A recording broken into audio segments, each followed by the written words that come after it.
Why are you finding this so funny? I'm loving the Hang start on. of this podcast, everyone. Why are you loving the start of this podcast? Well, first of all, I want to say hello, but SJ's driving the podcast today. So whereas we'd normally have an audio button to begin with, we haven't got that. So we are going to have an audio button. are we going to have an audio button? Is that what we're calling it? So SJ's attempting to drive, but now she's on Instagram stories or something. So we probably won't have started the podcast by now. It's podcast time. Sneakers and Stories, a podcast from Pint of Stuff with Mr. B and SJ. Still find that funny. Don't think I'll ever find that not funny. And welcome to another Sneakers and Stories. I'm SJ, and for once, I'm in control of the podcast. I'm not sure I'm overly keen on this, but let's see how we go, SJ. So today's guest is Mr. B. What? Yeah. What? I thought it was time to turn the microphone back on this one and ask him some questions rather than have him asking all of you the questions and all of me the questions. I'm not sure I'm ready for this. I haven't really prepared. So you haven't done your homework. I've definitely not done my homework. So this is going to be a really interesting experience. I obviously asked lots of people lots of questions over the weeks, and just so you know, we're actually at episode 11, SJ. Wow, is it really already? Yeah, it's episode 11. I don't know how we've managed to do this for like 11 weeks, but we have. Yeah, that's kind of crazy. Yeah, it's crazy times. And if you're listening and you want to send us an email, it's pintofstuff@gmail.com and ask us some questions for a future podcast. That'd be great. Or even if you want to join us on a podcast. Exactly. Offer yourself up. Yes. And there is actually, there's a form you can find or a link somewhere on the pintofstuff.com website, which is there. It's a sign-up form. It's a sign-up type form. Yeah. And everyone, if you are listening to this and you enjoy what we do, don't forget to give a rating or something on your favorite podcast platforms. If you're watching us on YouTube, give us a thumbs up and all that. And if you're listening on Anchor, leave us a message. See, he just couldn't resist like chipping in. He just wouldn't let me do any of that, would he? He just cannot help himself. I really can't. I genuinely can't help wanting to try. So SJ, can you shut up, please? No. We haven't been drinking, honestly. No, it's the middle of the afternoon. It's the middle of the afternoon. It's sunny out.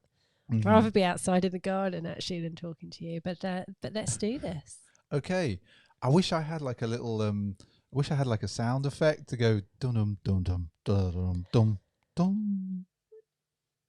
That's the wrong thing, isn't it? I don't know where you're going with that, really, but no, you know exactly. So, Mr. B, yes, I'm going to ask you this question because I don't actually think that you've ever told us the answer to this. What is 42? What? Meaning of life. What is Yep. your earliest sneaker memory? See, I think I have actually mentioned this on a previous podcast with previous guests because clearly I can't shut up. Obviously. So while we were going for a run today, I did actually think about this in the few sections that I was able to actually think. So you've got to wind yourself, but you've got to go back into the depths of time. Like, is this before I was born? Not that far back. Ow, I just hit my tooth. No, you've got to go back to the early 80s. And I swear, I'm not sure, but I think I had a pair of these black Golas. I can kind of see them, or they were knockoff Golas or pretend Adidas. I can see them, and I swear they have a gum sole, and they've got that sort of serrated like edge, and I'm convinced that I got told off. Of course. For nearly putting holes in them because I used to use them as a brake on my bike.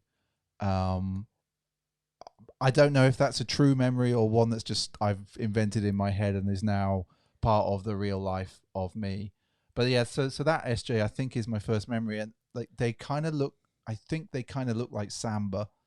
Adidas Sambas, but they were definitely black, and I'm sure they were Gola. Yeah, I can't imagine your parents buying you Adidas. No, they didn't buy me. So they would have been Gola.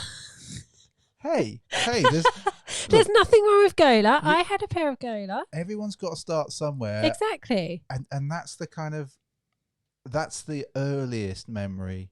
I'm sure of it. I can't go back any further than that because I don't think, I can't go that any further back than that. You don't actually have a very good childhood memory, do you? No, I don't have many. What, you don't have many memories, or? No, I don't have many memories of my childhood. I'm going to be honest. It's just one of those things. I moved a lot as a kid, and so I don't think that they've imprinted on my mind. No, fair enough. So Gola. Okay. This is not the Sneakers Streamy Sundays. It's not. This is Sneakers and Stories, yeah. So we won't use that sound effect. So as you got slightly older then, Mm-hmm.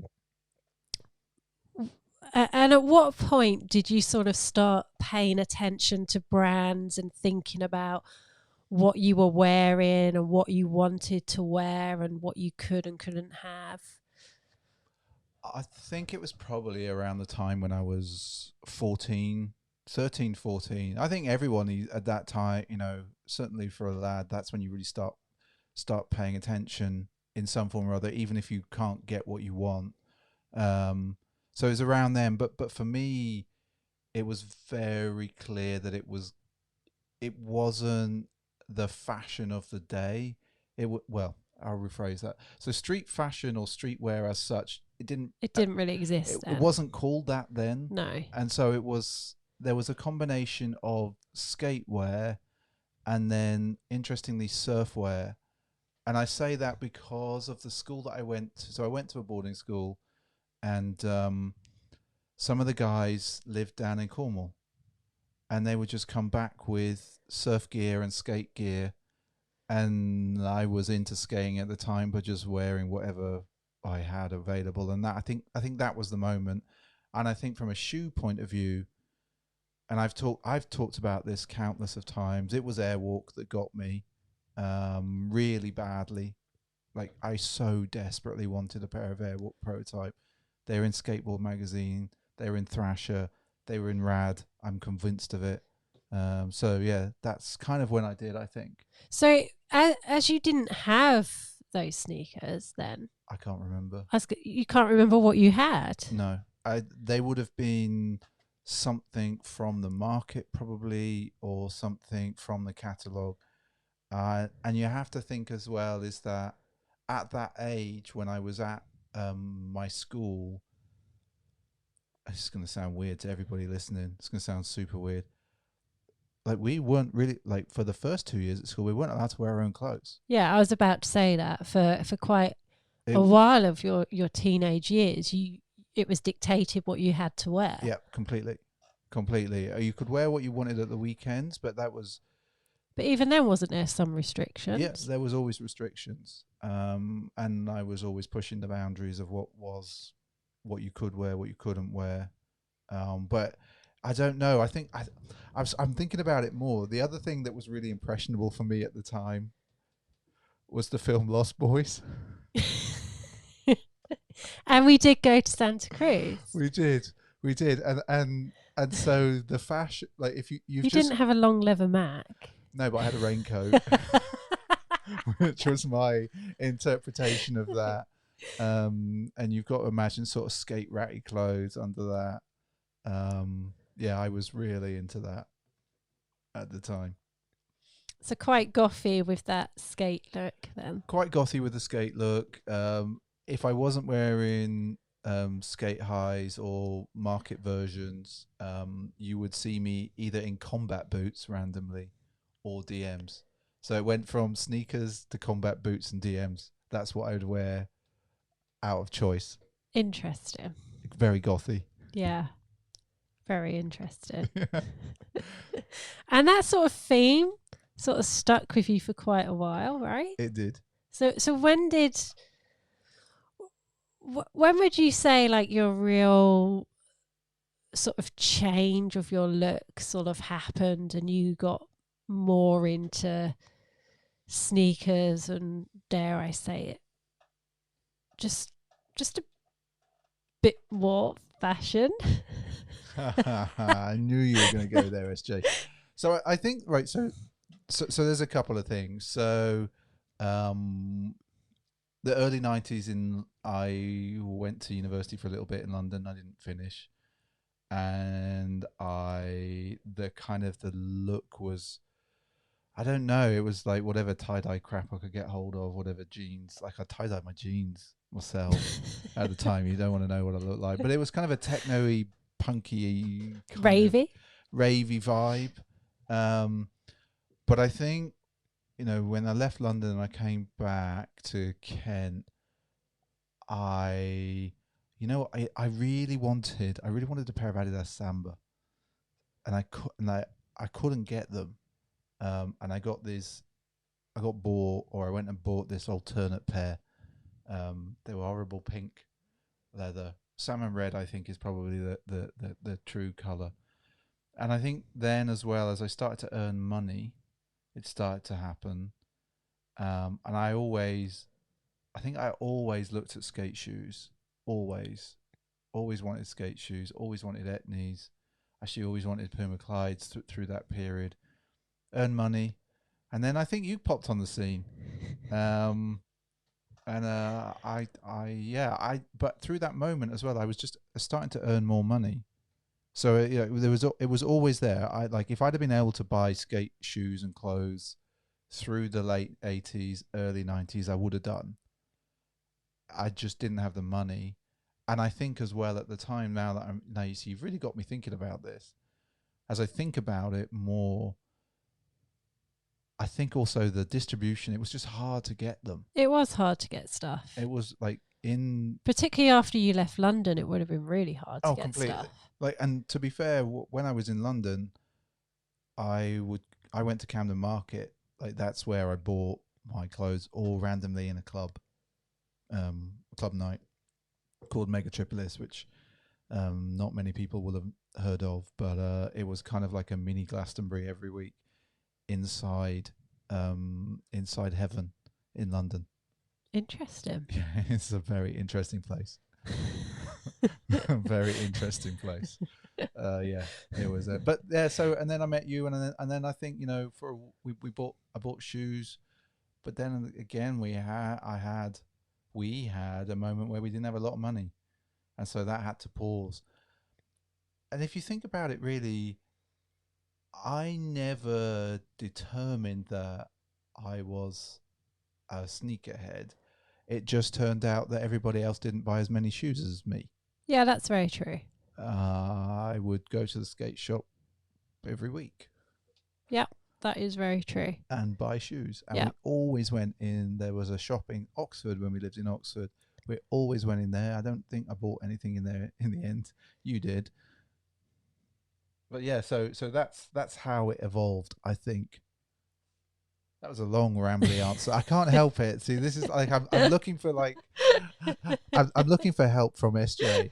I am, and if you're watching this on YouTube, you can see exactly how the look is. I'm kind of is that an all right answer? Yeah, it's weird. It's so weird being the other side. I told you it is proper weird. I'm really nervous. but through that time, mm-hmm. Fashion and sneakers definitely, were they a priority or not really a priority, and was it really more of the money thing? So I think it was the money thing. If you think about the early 90s, a massive recession in the UK, and I could buy clothes or I could go out. I could buy clothes, I could buy sneakers, or I could go out. And I'm going to be honest, at that time, I was more focused on going out, going to clubs, listening to music, and having a good time. Yeah. Not a bad thing. Not a bad thing. I think really but it was the financial piece to that to do it. And, and the clubs that I went to were not the clubs, or I wasn't focused on what I looked like. I was focused on entirely having a good time. Like, screw it. Literally screw it. And you know that. Yeah, that is very, very true. Very, very true. It was just like, have a good time, people. I got my stripy top on. I don't care.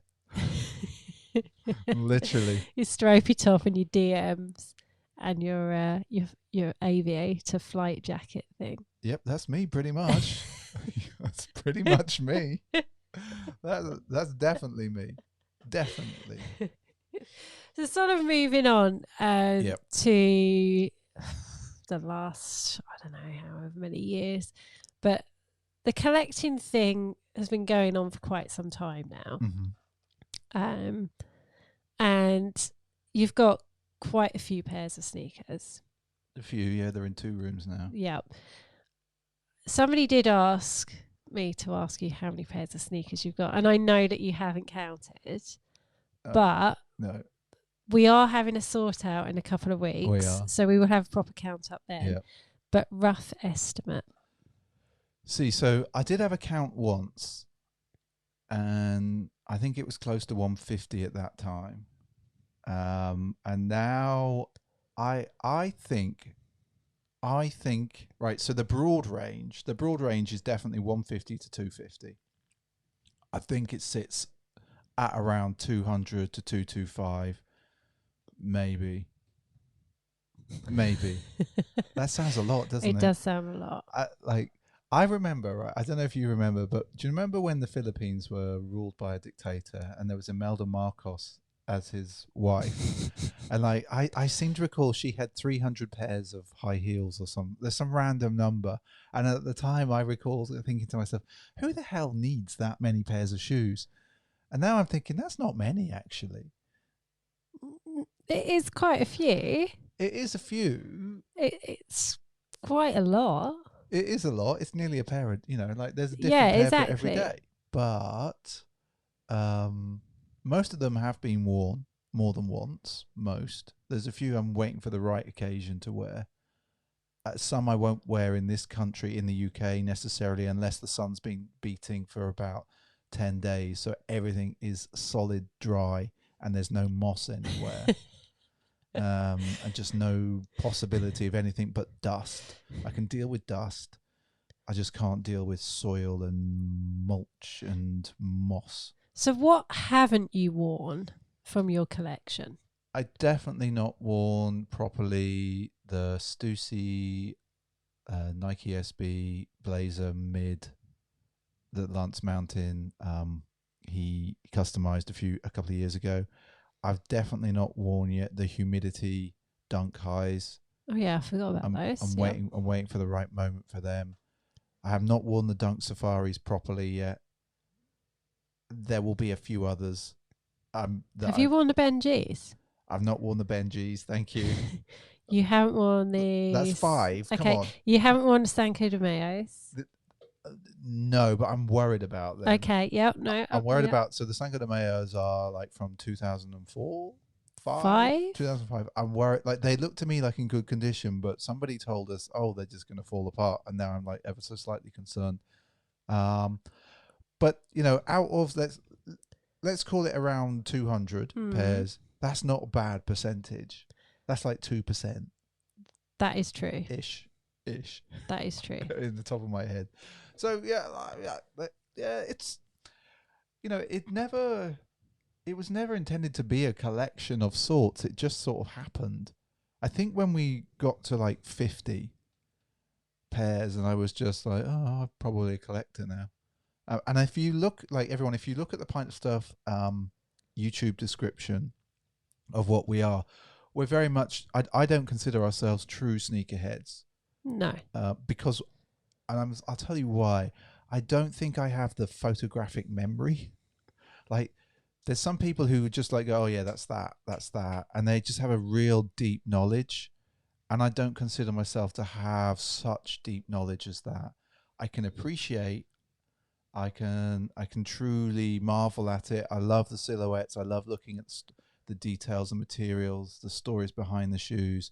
Even on GRs, just like what made them put that group of colors together and then putting that with like a fit. It's always that's what I like. So I would consider myself to be a sneaker connoisseur than a sneakerhead. Okay. So out of all of those sneakers that you've got, Yeah. which one do you feel is the most underrated sneaker that you have? From like a Whoa, what a question. I know, That's- from like a design, a looks, just which pair do you think that really did not get the recognition it deserved? If you take away all that all the current hype. Oh God! Right, that's a really really hard question, because there's been chat at the moment about the Paul Rodriguez Dunk High, and if you look at the prices on the aftermarket at the moment, they're just not there, and yet the materials in that and the story behind that and the construction is amazing. I think really if Nike could have done the 15 years of Nike now, I think the story and the hype behind those shoes would be immense. Absolutely. Yeah, immense. that's true. But there's some really nice sneakers in that collection, like the silver Dunk Highs are lovely. Completely like the Mulder Highs, Mm-hmm. which obviously represent the Mulder Lows, are phenomenal and are creasing really, really well. But I think actually, and this is like it's in a book upstairs that we've got, but it's actually the Frog skateboards ones. And the reason I think that, like, there was a bit of hype behind them, but I don't think it was a massive run.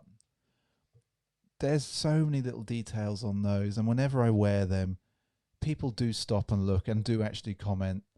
And I think again, if they came out today, or if they came out on a dunk profile rather than a blazer, Yeah, they would just sell out like that. Like there would be so much hype. agree. Because interestingly, just when I was just browsing various sites yesterday, I actually saw several pairs of them, and they were like 20 quid over retail. Yeah. And I was like, oh, that's kind of interesting because that is such a nice sneaker. Yep. As you said, the details and everything, just really, really nice. So yeah, I think that's actually a really good point. If that had been a dunk, there would have been far more hype. I think so. Like it's really hard. I'm going back in my head to like shoes from like the Lance Mountain dunks, the Lance Mountain Jordan dunks from. No, I got that wrong. Everyone, they're actually Jordan 1s, aren't they? Yeah, they're Jordan 1s. I don't know why I always call them dunks. So those have hype, but at the time, I didn't have to do a lot apart from go to the shop as soon as it opened to get them, the black ones. Yeah, that's true. Again, I think if they dropped today, that would be crazy. They would just be like, it would be nuts, absolutely nuts for those. So it's hard to say. I think what I find interesting is that if I flip it, I'm surprised by the amount of hype for GR releases for dunks at the moment. Now I know that we're obviously going through the CV19 challenge, and that's obviously a supply chain issue as well. But it does surprise me how much hype there is for a GR today, when last year you could pretty much guarantee you get it, and 2 years ago you'd definitely get it. You wouldn't have to worry. You wouldn't have to worry at all. Now the quality may be different now. Like 3 years ago, there was 4 years ago, there was some questionable quality on some dunks. But now it's just, I don't know. It's kind of a head scratcher for me at the moment. I haven't really answered your question, have I? You kind of have, in a roundabout sort of way. Anyone who knows me knows that's exactly how I tackle a question that's really hard. How many times can I talk around it and avoid it? So I know that there's been a lot of them recently, but yeah, what is the one that got away that still really gets to you? Everyone knows this story, SJ. Everyone knows this story. Who's all right? So people who are new listeners, or new followers on YouTube, you may not have heard me talk about this shoe. and I think you know what it is, SJ. Go on. It's the black Pigeon Dunk Low. Now it got away from me on the original release, and that's fine. I can cope with that. But I was going on a work trip to New York, and I had the sole intention. I'd saved the money. I had it there in my pocket. I was waiting. Sole intention. I was going to Flight Club. I was picking it up. That was it. That was totally it. And I wasn't going to get distracted. I was going to go walk from the hotel, walk to there, come back, go, bang. And I get in there. I get into Flight Club. And first of all, as always, I'm overwhelmed. But this was, I think, I'd been to this Flight Club in 2012. I hadn't been for a while. I'd only been once before. I thought it was quite thin. I picked up the dunks. I had a look. I ummed and ahed. I put them back. And then I noticed people going down a little corridor thing. It's not a corridor. It's just like a turning. And I was like, I swear that wasn't there last time we were here. And I walked around, and the store is huge. And there's so many Jordans, and so many other dunks. And at that moment, I was like, I went back and looked at the Pigeons, and I was like, I'm not sure on the quality of these. I'm not sure if I really want to pay this amount of money. And I walked around and around all the Jordans, and I was in the store for, I think, way over an hour. Texting me. Like what do you think I should do? What do you think I should do? Well, what do you want to do? I don't know. Come on, just tell me what to do. And I'm not having it. And then I saw the Shattered Backboard 2.0, the second version of it. And that released in 2016 in the Sneakers app. And I remember very clearly being a little bit gutted at the time that I didn't get them, because I really, really liked them. I love the colorway of it. And so I ummed and ahed, and it turned my head. Like, that Shattered Backboard turned my head, and I didn't go back for the dunk. And now, like 18 months after that trip, the price of the Pigeon has gone through the roof. But that's what I was going to say. Do you think part of that regret is the fact that there's now so much hype around the dunks, and for you to actually get that sneaker now is going to cost you at least twice as much as what they were back then? I'm not sure. I don't think so. I think if I could have bought 2 shoes that day, I'd have bought both. There was just something about those Jordans, which at the time I was just like, yeah, they're so good. So fire. And I tried them on, they looked good in the shop, and all these other people were buying Yeezys, and I felt kind of like slightly smug at the time. It's not that I don't have a thing. I just don't. I wasn't getting what people were buying, and there was a lot of people in there buying that sort of stuff. And I think, I've seen even before all the hype for the dunk, even last year, before it really took off, I've had that regret. And it's still there as really? But, there's always one that got away, and, there's always going to be more dunks. It's just, it's a classic. It's so simple. So excluding that Pigeon, Yep. Is there another one? Because let's be honest, when you do take an L, particularly, let's just rewind it. When it's a dunk and he takes an L, he is the worst person to be around for like a good half hour to an hour, because you're proper grumpy, aren't you? I am proper grumpy. I like, it gets to me because right. So I know I could probably go and buy a bot. I could probably put in all of the effort. I'm relatively technical enough to be able to figure out all of the hoops that you have to go through to get a bunch of bots. But I fundamentally won't do that. I'm not doing it. And I know that puts me at a massive disadvantage, and so it frustrates me. That frustrates the hell out of me. But then, and like at that moment, my entire world is focused on, I want that thing. And like, it's the chase. It's, if you think about it, like the anticipation for something is often more thrilling than when you get something. Like if you think about when you're a kid, like the run up to Christmas is everyone is getting so hyped and excited for it, and then Christmas Day comes and boom, it's over. So if you think about it, like from a shoe point of view, it's a little bit like that. But for me personally, like I just have that hour or so of like, and like if I could dive into the internet and shake Nike to sort themselves out, I would, but that's not going to happen.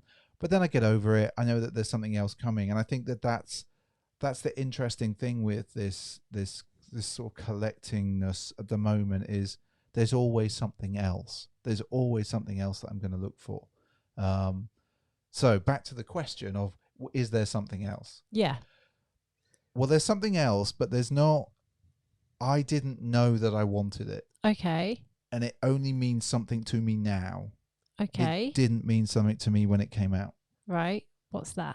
So it's the Atlas Dunk. Ah, yes. But the home one. So it's dark. Now I have the two-tone one, but it's the dark one which came in the special box and all of that jazz.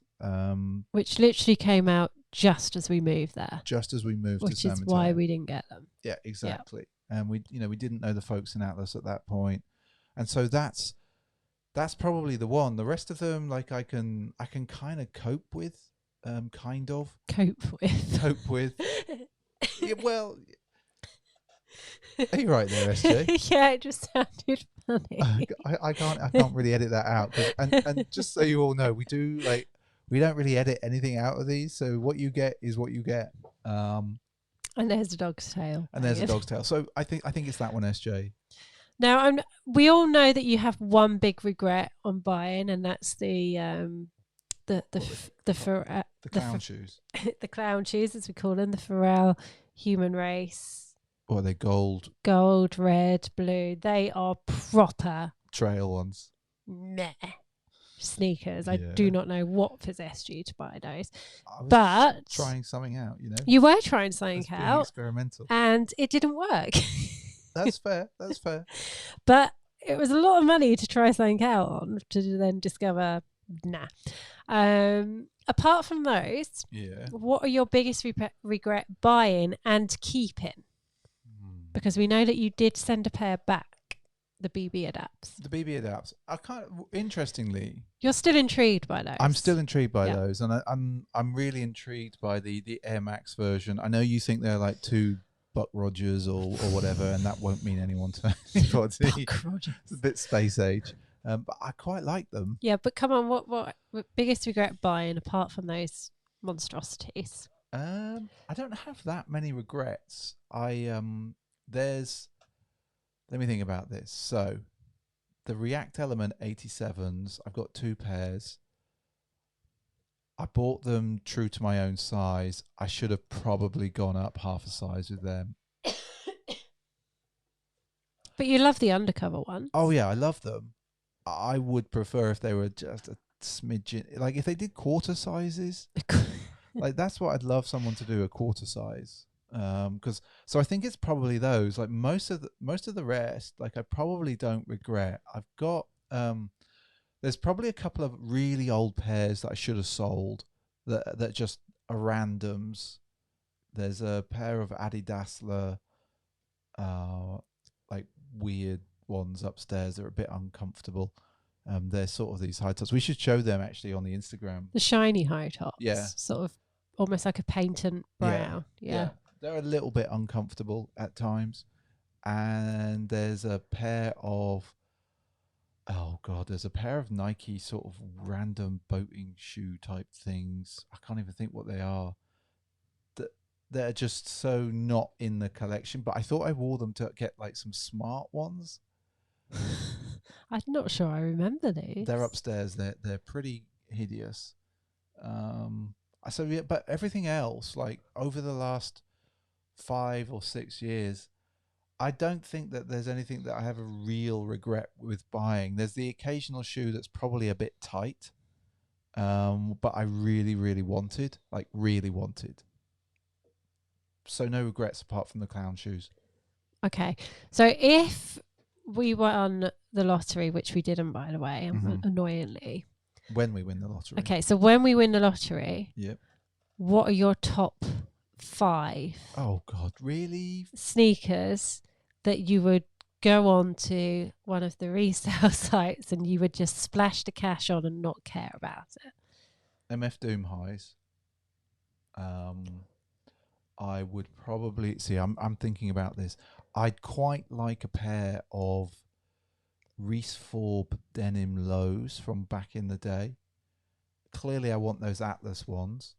So that's 3. That's 3, yeah. There's I wouldn't mind the Skate or Die dunks, and then there's the MIA pair, which are kind of kumquat and another color, blue-y green. They look really nice, and MIO is now shut down in Miami, so I'd quite like to get those. Okay. Interesting. I wasn't expecting that, actually. What were you expecting? I don't know, actually. I don't know what I was expecting, but I wasn't necessarily expecting that. Now, you've kind of answered one of the questions that Toxic. What did Toxic ask? So hang on. Let me bring this What did he ask us? He asked for you the Doom High or the Tiffany lows? Oh, well.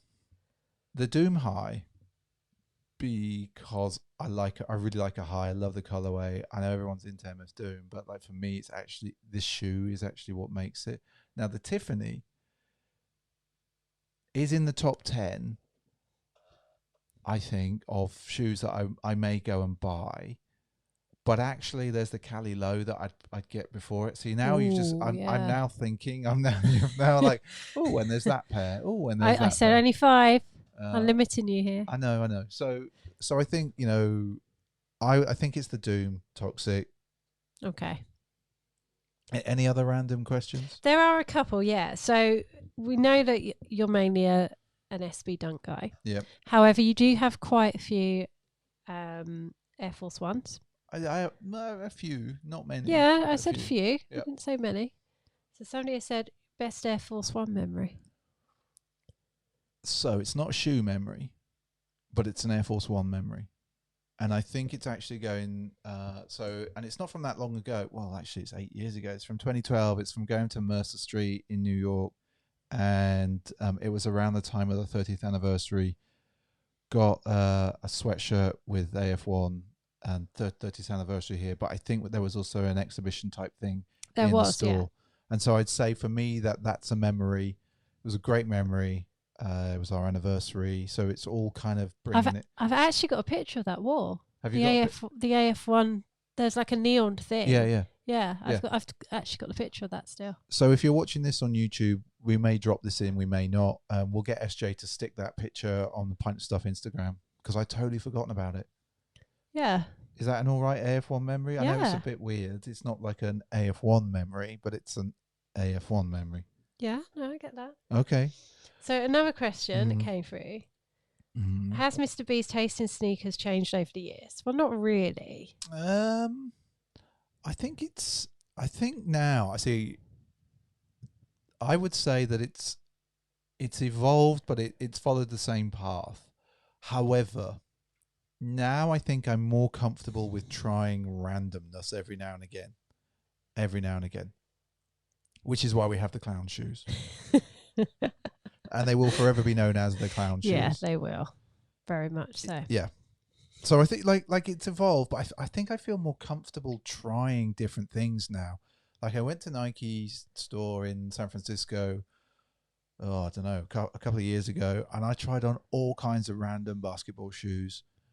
Like the most up-to-date Jordans. I think it was is there a Jordan 33? It was those ones with like the self-lacing thing. Like they don't work for me personally, or I don't think that I'm suited to that as a profile. Like probably to somebody else looking at me, they probably thought, yeah, it's just a dude wearing sneakers. But for me to look down, I was like, this is not how shoes are supposed to look on my feet.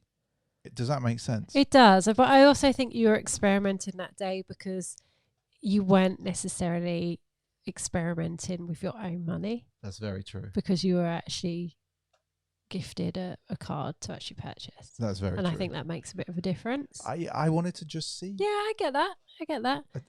So just sort of following on from that question, Yeah. and I think I'm going to know the answer to this. Really? Well, not necessarily sneakers, but are there any sneakers that Mr. E wouldn't wear now, but he might have done years ago?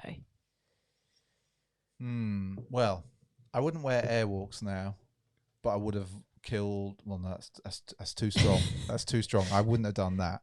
I would have worn Airwalks, Airwalk prototypes at the time, every single day, to the point where I wore a hole in the sole. But I don't think I'd wear Airwalk now. I don't I really wanted DC shoes back in the day when they were like the big chunky ones, really, really big, like freaking huge shoes. I don't think I'd wear them now. So does that kind of answer the question? It does. Were you thinking? But I was thinking you would. I couldn't imagine you wearing a pair of DMs now. Not sneakers, but shoes. See, it's funny you say that because DMs have been going through a bit of a resurgence. They have. And I wouldn't wear DM shoes. I might wear boots, but I think probably I wouldn't get on with them now. They're just too clumpy for me now. Does that make sense? Whoever asked that question. Yeah, I couldn't see you in a pair now. I would just laugh at you, I think. You do that. Anyway. Well, I do anyway. So I think I know what this will be. Right. This is like a really weird game of Mr. and Mrs. Like. But it may not be because you may not have told the truth. Oh, really? What is your most extravagant purchase when it comes to sneakers / fashion? Ooh. /fashion. I don't think I've spent a great deal on fashion. I don't think. I don't think I've spent I don't do like you when you go and buy a carpet or something. That was on sale. This is about me, this podcast, so I can say whatever I want. I think it's probably the shattered backboards still. I think. So come on, how much did you pay for them? I can't remember. It's close to $500. Ouch. That's because of taxes, and I remember Toxic saying that you can't count taxes. So okay, yeah, I'm sure that was the price. The tweed lows, they were $350. I remember that. Pretty pricey. The Thomas Campbell's, I think that they were $250, which I don't know what in pounds is. It's about $220. Then and your blazers were, so the Para blazers I didn't spend that much on. Okay. I did pay over retail. Okay. I didn't ask for them. I know. Like again, if you're listening to this, what you didn't see there, what you couldn't see at that point, is you couldn't see me just give SJ a little bit of a look. Right, I'm just gonna have to get the power cable for something. Okay. Oh yeah. The power is running very low on the Mac. Yeah. Okay. Phew. All good. Could have killed the podcast then. That would not be good. As I said, we record this live, and there's the very little editing involved with it. Now, excluding the tweed dunks, Yes, that we've heard you talk about many times, what's your second most cherished sneaker? Oh, that's easy. It's the Atlas sneaker. So not the Reese Forbes that I went and got you and got to sign the box. I can everything. So I would have the Atlas, the Reese Forbes. I would get the Cinco de Mayo. But I'm only allowed to one. I can't have this is not fair. This is literally not fair.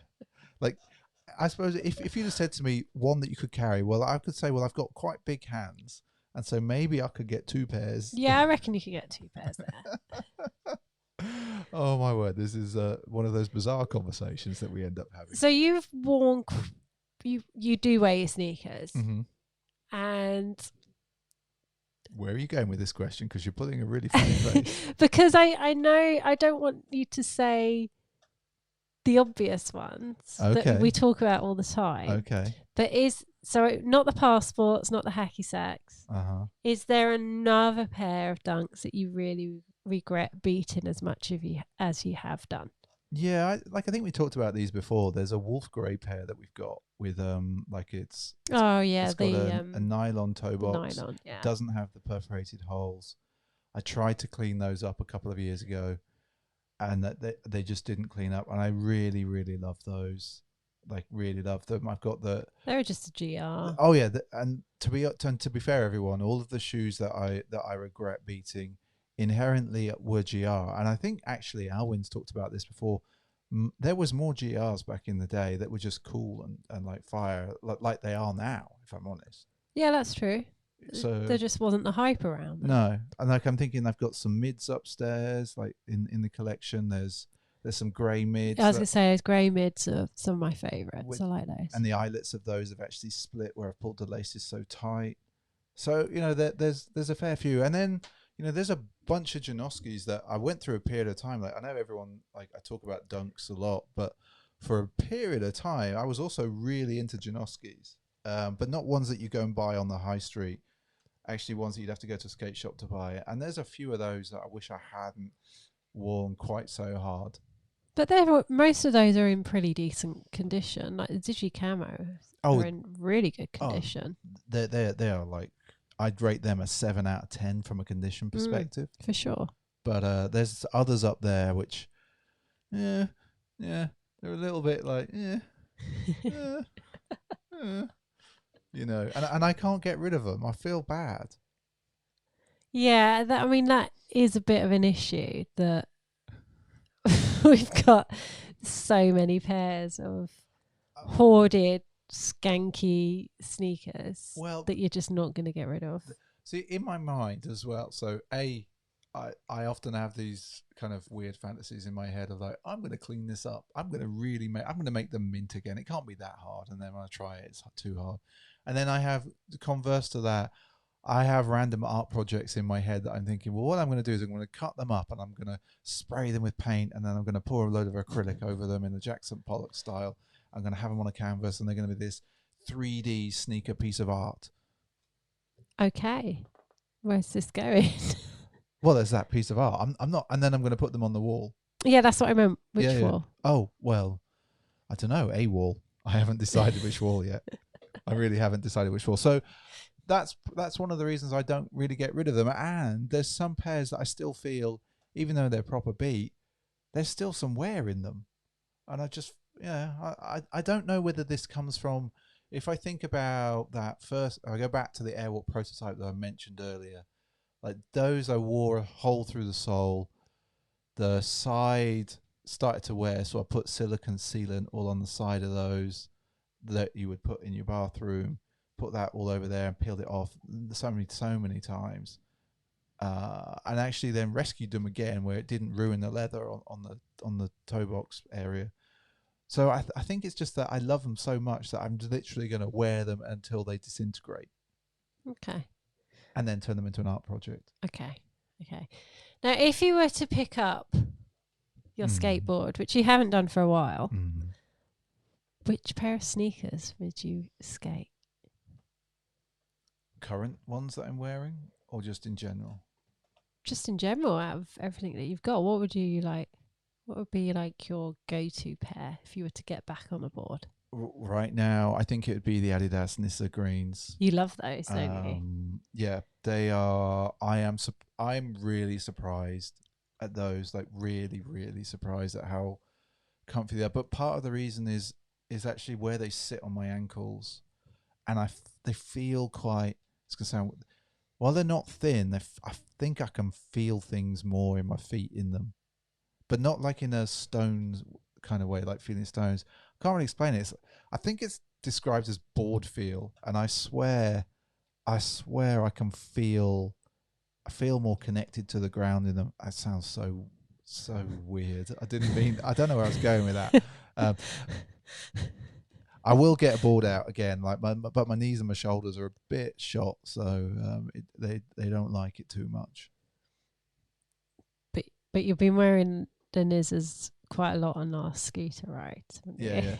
Yeah. Because they match the kick plate. Yeah, well, that's another picture for another time on Instagram, I think, SJ. I think that is definitely another picture for another time. Now, I think we all know this. Yeah. What? But what hype are you most looking forward to? Can I have 3? Go on then. So obviously, right now, everyone, it is May the 17th, and so I'm very, very excited for the Chunky Donkey, the Ben and Jerry's Nike SB collab, which is coming out next weekend. So I'm really excited for those. But actually, the pack that I'm most excited about is the Kevin Bradley, Kevin to Hell. I just really like a blazer pack. I just think the high looks really cool, and I love a blazer with straps. That sounds so stupid. It does, but I know where you. Yeah, so I know where you're coming from. That's what I'm most hyped about. And then if we think about the longer distance, like the Medicom dunks that are coming, they look super nice, and hopefully they're going to be back to Medicom Nike SB quality. Now, obviously, we don't know what is coming in the future. We don't. Dunk-wise. No. But if Yeah. you could have like an ultimate collab, Ooh. what would it be, and what SB profile would it be? Ooh. Can I have a pack? Yeah, go on. Okay, so it's going to be a pack. And it's going to be made up of a dunk low and a blazer. In fact, no. A dunk mid and a blazer GT low. Okay. So that's the pack. Nice. And then from a collab perspective, ooh, that's really hard. But what I'd really like,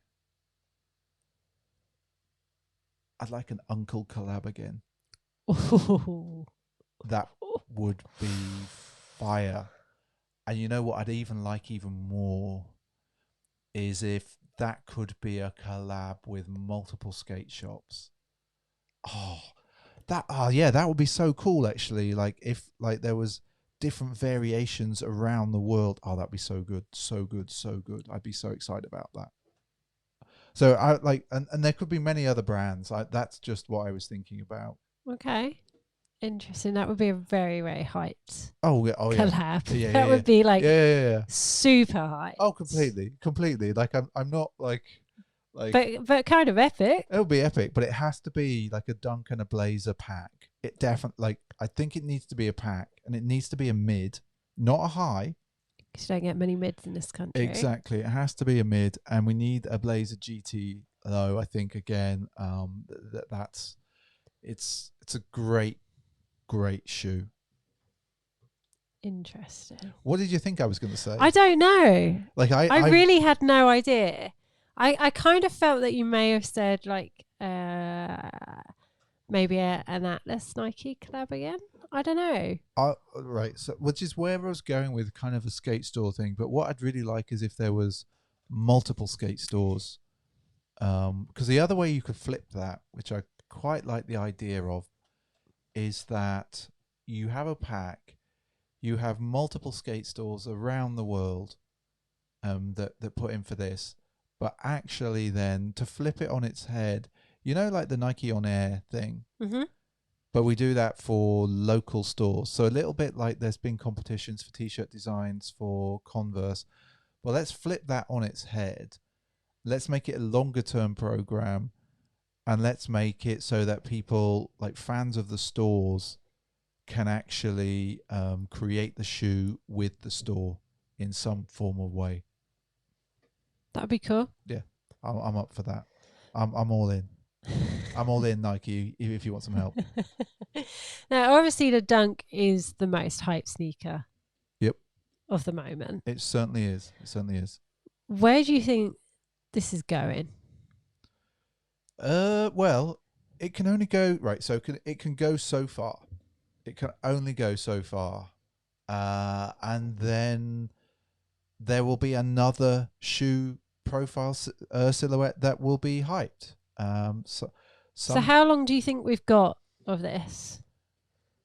Well, I would have said a year in normal circumstances, but I think it might be 2 years. Yeah, which is kind of what I said. Yeah, as well. and I think you were right to say that. Like, I think if this was a normal year, if you think about the Travis bit at the start of the year, how hyped that got, it'll reach a crescendo to a point where the so-called hype, the zeitgeist people, whoever's like leading what's next, what's actually out there on the street as well, people will move on to something else. Whatever that is, I'm not sure.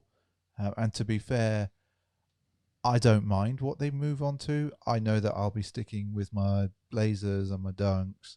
I am thinking about going back to Puma Clydes. I keep saying that. I'm probably going to pull the trigger in the next week or so. I really like the Adidas Shmoo, the Mark Gonzalez Superstar collab, which is actually behind us right now. If you're watching this on YouTube, I'm sort of pointing. It's back there somewhere. On the podcast, you clearly can't see that in your favorite podcast apps. But yeah, so that's what I think is going to happen. I don't know what shoe is going to be the next hype shoe. I'm not that person to tell you. I just know what I like. Yeah, exactly. And I think that's what's important. Just stick with what you like. Completely. Evolve that style. Well, I don't know about evolve it. I'm not sure there was a style. So harsh, SJ. So harsh. So harsh. So who is your favourite Instagram? You. Apart from me, obviously. That's really difficult. You know what? I like, and this is a cop out. I'm just going to say this right now. This is a cop out. I like Nike SB or Nothing. I like that there's an account that pulls it all together. He's like, whoever's running that account, they're very democratic. Mm-hmm. You don't have to be the most hyped person. You don't have to have thousands of followers for them to regram you. So I really like that. I like the effort that they've put in previously for kind of like sharing which stores are doing what. I like that they've been highlighting different stores around the world. So I just think that they do a lot for the SB kind of. It sounds weird. The SB culture. That sounds weird, but I think they do a lot, and I really enjoy what comes out of that account. Yeah, that's a cop out though, because it's a kind of. I don't know. It's somebody that's obviously. But it's curating. True, but I get where you're coming from with it. Okay. I get it. Okay, SJ, you give me another look again. Am I? Yeah, SJ. Yeah, you definitely giving me a look. No. I was just wondering what that noise was. It's a dog. It's the dog, and it's your chair creaking. He's doing weird things. Yes, again. always. So what's the next question, SJ? Come on. Oh yes. Let's next one. I'm on a roll. Come on. I don't know. I'm kind of running out of questions now. Boom. I've yes. Go for it. Come on. Pressure's on you now, Wonder Woman. I'm trying to think of another question. This is tough, isn't it? It is tough. It is tough asking all these questions. questions. Yes, it is. I think we've asked them all. We've asked all the questions. Yeah. Really? Yeah. Really? So I've tried to keep away from some of them because I know that you have talked about them a lot in other podcasts. So I don't want this to be too repetitive. Yeah, that's fair. That's fair. No, I think, I think overall, as I said, I think I'm a sneaker connoisseur. I'm not a sneakerhead. I don't have that kind of the data bank of memory in my head, but I know what I like, and I know why we do Pint of Stuff. I know that I want to share what I enjoy with other people. I want to bring people together, and so yeah, that's kind of me. And that's kind of Pint of Stuff. It is kind of Pint of Stuff. And I think on that note, that's quite a good note to finish. It's not a bad note to finish. Don't forget, everyone, to give us a rating and stuff in your favourite podcast platforms. Don't forget to drop us a mail if you want to on pintstuff@gmail.com. And SG, do you want to press the button? I'll hit the button and to sign us out. Thank you. Not that one. Thank you. So you're going to get it wrong, aren't I? Yeah, there we go. So thank you, Mr. B, for that. Thank you. We'll catch you on the next one. Yeah, we'll catch you on the next one. Over and out. Thanks for listening to Sneakers and Stories.